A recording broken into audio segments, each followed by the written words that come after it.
Malulah kita kepada Nabi Daud. Kenapa puasa Daud? Kenapa bukan puasa Nabi Isa? Kenapa bukan puasa Nabi Yahya? Nabi Yahya tidak punya istri.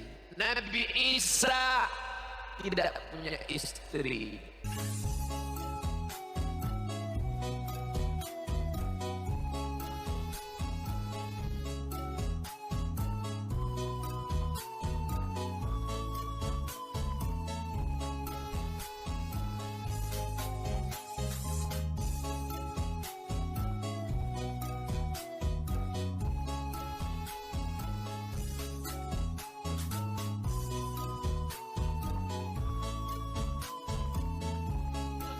Isa dengan Nabi Yahya puasa, maklum kan nggak punya istri. Nabi Daud, sebelum saya ceritakan, tolong ibu-ibu tarik napas panjang dulu. Sudah siap? Nabi Daud istrinya 100. Jadi kalau bapak minta 2, itu belum ada apa-apanya, Bu. Nabi Daud istrinya 100. Baca Qasasul Anbiya, baca kisah para nabi. Tapi puasanya 1 bulan 15 hari. Jadi kalau ada bapak-bapak ini yang istrinya 1 tapi nggak pernah puasa sunat, gimana nanti kamu ketemu Nabi Daud? Kata Nabi Daud, istrimu berapa? 1. Puasa sunat? Nggak pernah. Nabi Daud istrinya 100, puasa sunatnya 1 bulan 15 hari. Malulah kita kepada Nabi Daud. Dalam surat Ar-Ra'd ayat 38 Allah berfirman yang artinya, dan sesungguhnya kami telah mengutus beberapa rasul sebelum kamu dan kami memberikan kepada mereka istri-istri dan keturunan. Dan tidak ada hak bagi seorang rasul mendatangkan sesuatu ayat, mukjizat, melainkan dengan izin Allah. Bagi tiap-tiap masa ada kitab yang tertentu. Apabila umat Islam meragukan bahwa Nabi Isa AS pernah kawin dan punya keturunan, maka buanglah keraguan itu jauh-jauh. Karena Allah Subhanahu wa Ta'ala telah berfirman dalam ayat di atas. Hajah Irena Handono, pakar kristologi dan pendiri Irena Center. Tak akan ada umat Kristen yang mau mempercayai bahwa Yesus mempunyai istri dan keturunan. Karena mana mungkin Tuhan menikah dan mempunyai anak? Bahkan kita umat Islam pun akan tercengang tidak percaya bahwa dalam sejarah hidupnya Yesus pernah kawin dan mempunyai keturunan. Karena selama ini kita juga dijejali oleh cerita kaum Kristen bahwa Yesus adalah Tuhan, maka mustahil seorang Tuhan menikah bahkan mempunyai anak.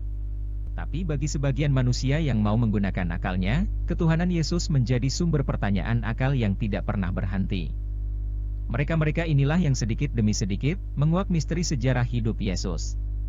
Salah satunya adalah seorang teolog, pakar perjanjian baru dan gulungan laut mati, Profesor Dr. Barbara Thiering, dari Univ. of Sydney, Australia. Setelah melakukan penelitian terhadap gulungan-gulungan laut mati, The Dead Sea Scrolls, selama 20 tahun, sampai kepada kesimpulan yang ditulis dalam bukunya Yesus Temen bahwa Yesus beristri, bahkan lebih dari 1, alias poligami. Menurut sang profesor, dalam sejarah kehidupan Yesus, Yesus pernah kawin bahkan 2 kali. Dan upacara perkawinan Yesus dapat ditelusuri dalam perjanjian baru sendiri, yaitu dalam Injil Markus 14:3, Yohanes 12:3 dan Lukas 7:37 dan seterusnya. Markus 14:3. Ketika Yesus berada di Betania, di rumah Simon si Kusta, dan sedang duduk makan, datanglah seorang perempuan membawa suatu buli-buli pualam berisi minyak narwastu murni yang mahal harganya. Setelah dipecahkannya leher buli-buli itu, dicurahkannya minyak itu ke atas kepala Yesus. Yohanes 12:3. Maka Maria mengambil setengah kati minyak narwastu murni yang mahal harganya, lalu meminyaki kaki Yesus dan menyekanya dengan rambutnya, dan bau minyak semerbak di seluruh rumah itu. Hubungan istimewa Yesus dengan Maria Magdalena berabad-abad dibantah oleh gereja. Bahkan Maria Magdalena difitnah sebagai seorang perempuan pendosa. Lihatlah Injil Lukas 7:37.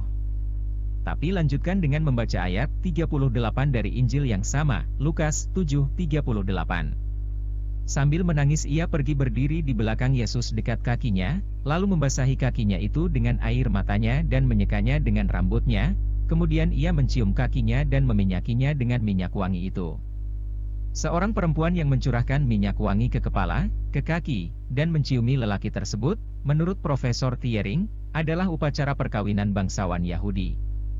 Dalam masyarakat Yahudi, tidak akan pernah ada seorang perempuan pun yang ujug-ujug datang mencium seorang lelaki yang bukan muhrimnya karena perbuatan itu hukumannya adalah hukuman mati. Yang perlu dipertegas lagi, Yesus adalah orang Yahudi yang meneruskan ajaran Nabi Musa AS. Berdasarkan tradisi Yahudi, seseorang justru hanya akan diakui sebagai rabi dan guru apabila seseorang itu menikah.